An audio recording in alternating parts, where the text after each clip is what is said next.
Hello, my name is Tony. I'm a software engineer here at GitHub, and my day-to-day consists on writing some code that analyzes other code and tells me whether it contains security vulnerabilities or not, and where they are, which is pretty cool, if you ask me. I really love looking for vulnerabilities, getting things broken, and then helping fixing them, and it's the best feeling in the world. So that's what I'm here to talk to you about today. We will see how we used an in-development feature of a tool called CodeQL to actually find vulnerabilities in popular open source Kotlin projects. You will learn things about Android security, CodeQL, and disclosure processes that hopefully will help your day-to-day. This is code scanning. Code scanning is a feature of GitHub Advanced Security that analyzes the code in a GitHub repository and finds security issues and coding mistakes. It can be used to triage and prioritize security fixes and helps developers not include the same mistakes over and over by scanning all the PRs and all the changes in the repository. Now, behind the scenes, what's used to analyze the code in the repository is a tool called CodeQL. And CodeQL is the analysis engine developed at GitHub that basically analyzes the code and extracts a special database which contains the abstract syntax tree, the control flow graph, the semantics of your code, and lets you query it using a declarative object-oriented language to ask it questions and get answers back. Now, what we've been doing recently at GitHub is adding the ability to scan the Kotlin language with CodeQL, which wasn't previously possible. And there was a lot of engineering work going into this, like identifying the language elements of Kotlin, making sure that it remains consistent with other languages like Java. But yeah, what I actually want to talk to you about is what we did after this basic language support was added to CodeQL. Once you have this basic support and you know that, well, this mostly works, we have our unit tests, we have our integration tests, but after that, what can we do to verify that what we built is actually working? Well, what we did is getting a lot of open source Kotlin projects out there at GitHub and just getting them and running the CodeQL analysis on them and seeing what we obtained. The thing is that if we start getting results, we are verifying two things. One, that the language support works because the language is being recognized, some issues are appearing. And two, if these results are correct and are true positives, we've actually found security issues in real projects used by real users out there. So we can report those to the maintainers and help improve the security of the world software. So that's great. And that's exactly what we did. So this is the story of some vulnerabilities that we found using this method. And the first one is a good old SQL injection found in an Android Kotlin open source application. Now, the term SQL injection might be familiar to you. This is one of the classic vulnerabilities, and it's based on external input being appended insecurely to an SQL statement in your application, so that the code that gets executed in the database can be manipulated from outside. The good thing about how we built the Kotlin language support is that the existing work, the existing queries and libraries for the Java language could be reused in the Kotlin language. So the SQL injection Java query was used right away out of the box in all of our Kotlin analysis. So we didn't do anything new for our analysis to pick up SQL injection results in these applications. Now you may be wondering, why are you talking about SQL injections in an Android device application? Isn't that something more common in server-side applications which usually interact with databases? Well, in fact, Android applications also interact with databases, specifically SQLite databases locally in the device. And the only thing special about them is that if they want to actually export those databases, that information to other applications in the same device, they use something called a content provider. Now, content providers are interfaces that you implement in your application and act as a bridge between your data storage and other components in the device so that they can communicate. The problem is that if this is implemented badly, then that external information coming from untrusted sources could end up in SQL statements used to query the database, and that could reproduce the SQL injection problem in your application.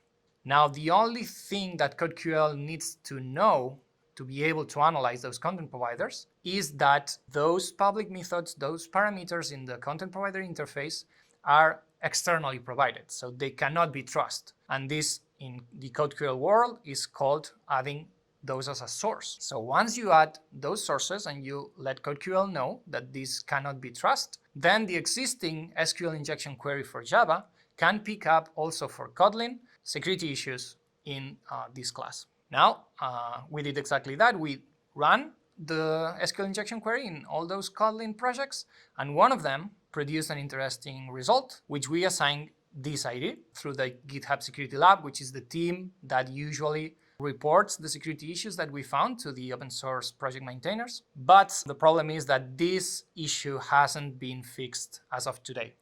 So this means that we cannot discuss its details publicly because we follow responsible disclosure practices, and we can't talk about unfixed issues for the security of users.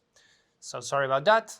Instead, I'm going to talk about a very similar example that we found the previous year in another application with a very similar code pattern. Same query, just in a Java project instead of a Kotlin project. This was found in the Nextcloud for Android app.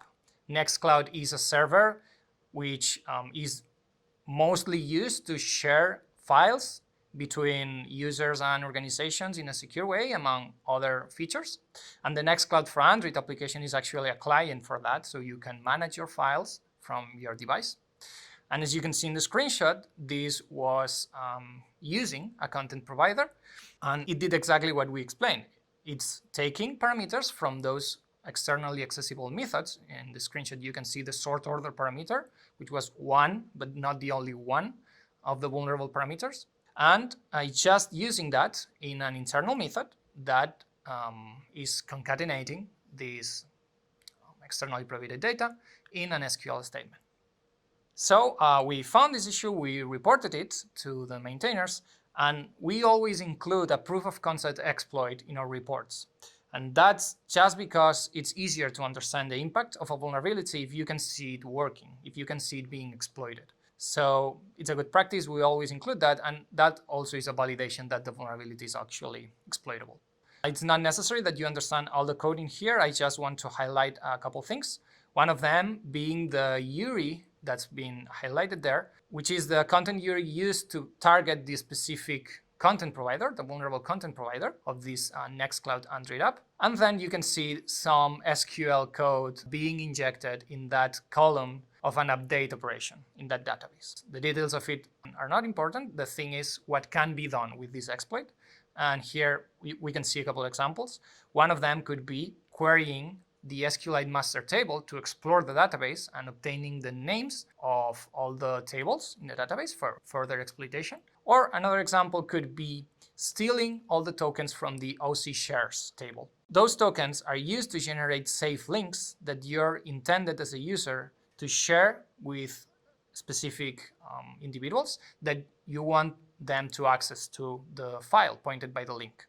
Now the assumption here is that only those with the link can access the file, so that if any application installed in the device of the same device as Nextcloud for Android can exploit this vulnerability and steal these tokens, it means that they can regenerate those links and access the files without permission. So pretty impactful. We reported it with this proof of concept exploit, and the Nextcloud for Android maintainers fixed it like you see in the screenshot. They basically, once they were aware that those pieces of data could not be trusted, added validation to them to make sure that they didn't contain dangerous SQL code. We reviewed this patch. We found it to be enough and correct, and the vulnerability could not be reproduced after that. So we gave our thumbs up. They published the fix. The new versions went out. Users could update and then be safe from this issue. So that's great. A great story. And it's the first vulnerability. Now let's talk about the second one. In this case, we needed to do more work like the previous one. And we found that while we were analyzing other Kotlin open source applications, we found some of those that are intentionally vulnerable, right? This is done sometimes for educational purposes or for benchmarking purposes. People create intentionally vulnerable apps with vulnerabilities in them. And they also provide a catalog with the vulnerabilities that the application has. So that's very handy if you want to test your analysis engine or your analysis tool so that you know whether your results are missing something or finding something that isn't actually there. And while we did that, we identified one vulnerability that wasn't being detected in one of those applications. That could be due to two things. One, the language analysis not working properly, or two, that was working properly, but we didn't have a query for that vulnerability class. It turns out it was the latter, so we thought, well, then let's add a query for that, and we could start detecting this kind of vulnerability. And that's what we did. We called the query intent URI permission manipulation, and we just needed to cover the new pattern of the vulnerability. Now, this vulnerability is about content providers again, and it exploits a security feature in Android, which is aimed at users or developers that don't want to export their content provider completely. You saw in the previous vulnerability why that could be a problem, but they still want to share some pieces of data with other applications in a more restricted way. Now, what Android lets you do in those cases is provide the target application, the one that you want to give access to your content provider, a specific intent in this start activity call. So you start that application with that intent, and it must contain specific data URI pointing to your content provider, to the specific piece of data that you want to share, and then some flags. Those flags indicate the permissions that the application will have over your content provider. Those could be read permissions, write permissions, or both. Once you do that, Android understands that you're giving access to this application to your content provider and lets it access it even if it's not exported to anyone else. So far, so good. This is a very fine-grained permission system, so everything looks fine. The problem comes when an attacker application wants to access your content provider by exploiting this without your permission. So if they can trick your application to actually reflect back such an intent with containing those pieces of data that the attacker application needs to actually access the content provider, then the problem can reproduce. So what attackers do to exploit this is basically start your activity with this start activity for result call. And this is a normal start activity method. It just tells Android that the starter application is expecting a result back, and the result is returned as an intent too. So that's step one. The attacker includes that intent with those data and flags that they want back once to access the content provider. And then if for some reason the victim application uses this set result call, which is used to return the result when start activity for result is used, and they include the obtained intent, so they just call get intent from whatever application started them and reflect it back with set result after adding it some data, then suddenly from the Android operating system point of view, your application has given access to the attacker application without you knowing it. So this query we're creating needs to follow the structure of a data flow query. Data flow queries have three specific elements. The first of them being the sources.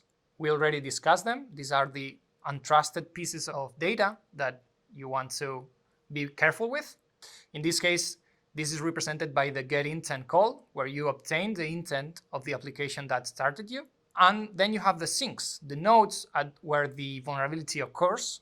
In this case, being the setResult call, receiving an intent and returning it back to the calling application. So if you find a path from a source to a sink, then a data flow query will have a result. Optionally, you have these sanitizers, which are nodes that if the path of the vulnerability goes through them, they neutralize the vulnerability. In this case, for example, if you delete the flags from the intent that you obtained from the attacker application, then even if you return it back, since it doesn't contain this specific piece of data that it's needed for Android to give the permissions, then the problem cannot reproduce and the vulnerability cannot be exploited. So this is what we're looking for: paths from a source to a sink that don't go through a sanitizer, like you are seeing on the screenshot.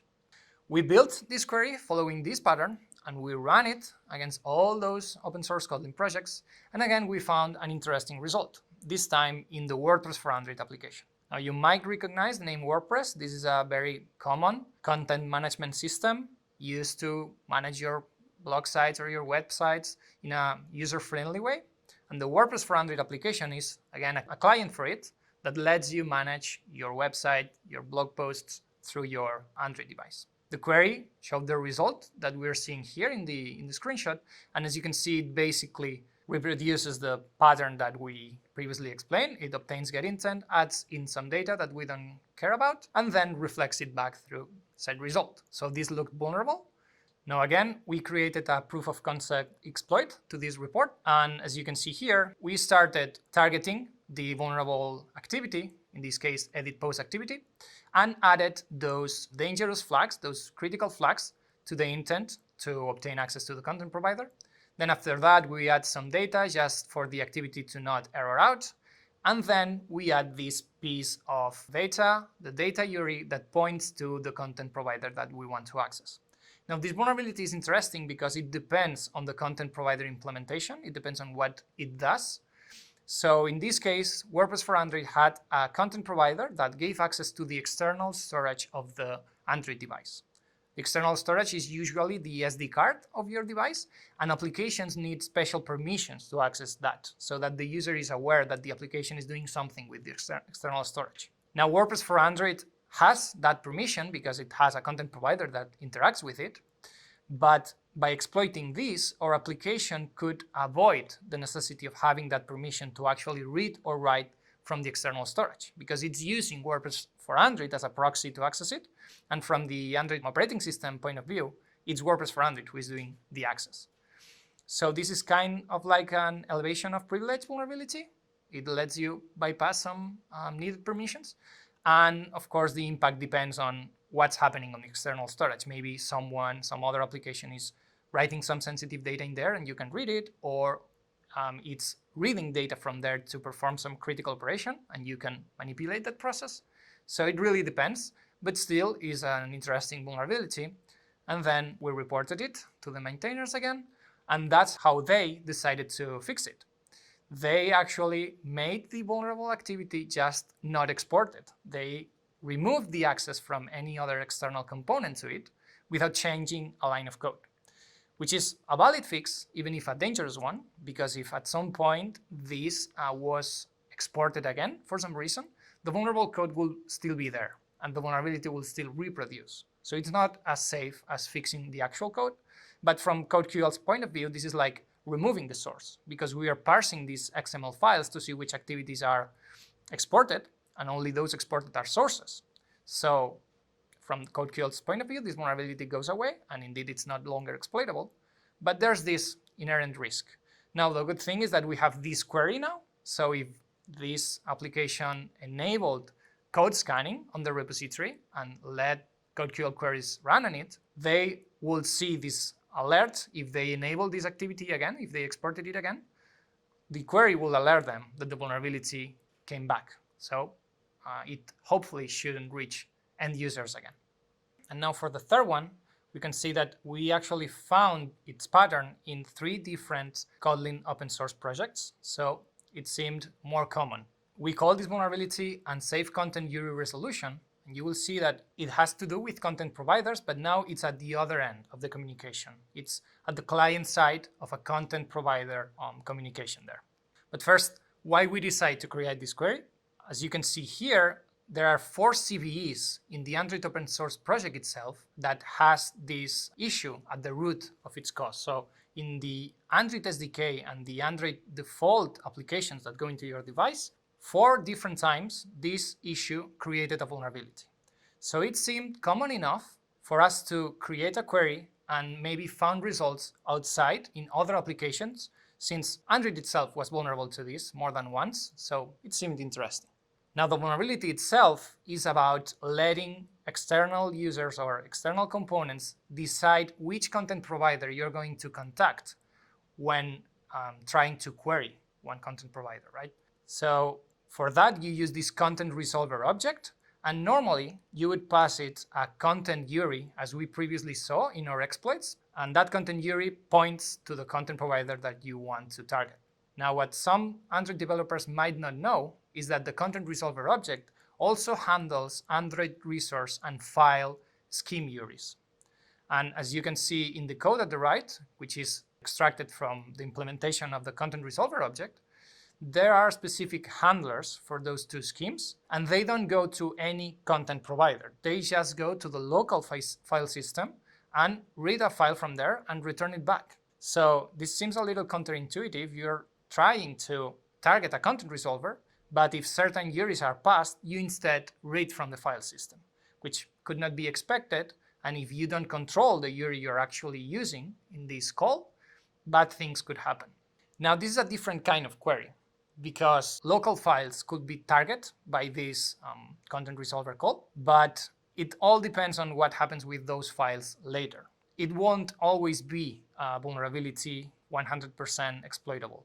It's an unsafe pattern, so it probably should be fixed, but sometimes it will give false positives, right? It will have less precision. It will require some manual triage to determine is this exploitable really or not. But on the good side, it has potentially more results, because if you wanted to make this query more precise, what you will need to do is model all the dangerous things that can happen with that file after reading it. And that's difficult to do. There are a lot of things that can go wrong with files. They could be renamed, they could be updated, they could be uploaded, they could be removed. So if you try to model all of those, probably you will miss some in your query. And then you won't alert on those specific problems. Whereas if you only care about the content resolution part and you say, this shouldn't happen, I don't care what happens later, you will definitely catch those cases. So this isn't a query too oriented towards developers, because developers care more about very precise queries that don't give false positives. They only want alerts when they need to actually find something. But it's more oriented towards security researchers, because those don't care that much about false positives, as long as they can find interesting results, even if they have to do a little of manual work. So that's why it's a different kind of query. Now, using this query, we found results in 3 projects, as I said, one of them being the tasks application. And this is an application to manage your tasks in your Android device, maybe your reminders, your calendar events, like a sticky notes kind of app.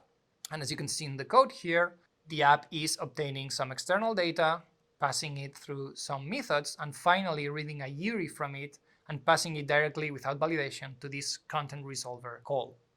Now here's where the issue can happen, and this would be the proof of concept exploit that we use to report the vulnerability. As you can see here, we are providing a URI to a local file, to a private file of this application that we want to actually exfiltrate, because what the application does after it reads that file is copying to a public directory in the device, which means that any application in the same device can read that file. In this case, we are exfiltrating its database because in some configurations, when it's using some integrations, it can contain credentials. So it's an interesting file to steal from an attacker point of view.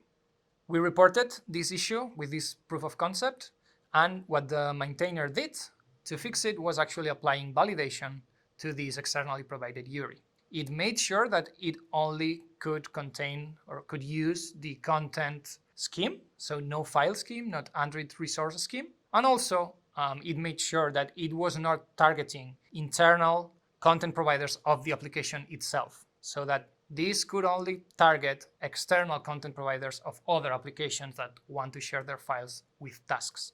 So this seemed correct. We validated again this fix. We gave our thumbs up. The vulnerability is no longer there. Patches are out. So another success case of this story. And that should be it. These are 3 different examples of the vulnerabilities we found following this process. While we were testing, actually, a feature of the code language, we managed to find real vulnerabilities and report them to maintainers to improve their security. In the end, we found 5 different vulnerabilities. 4 of them have been triaged, so they have been already fixed or are being fixed right now. And from those 2 of them, we know that are already fixed as of today, as you saw in the previous examples. So that's it. Hopefully you learned some cool things about Android security, about disclosure processes, or of CodeQL. In any case, thank you for being there, and see you in the next one.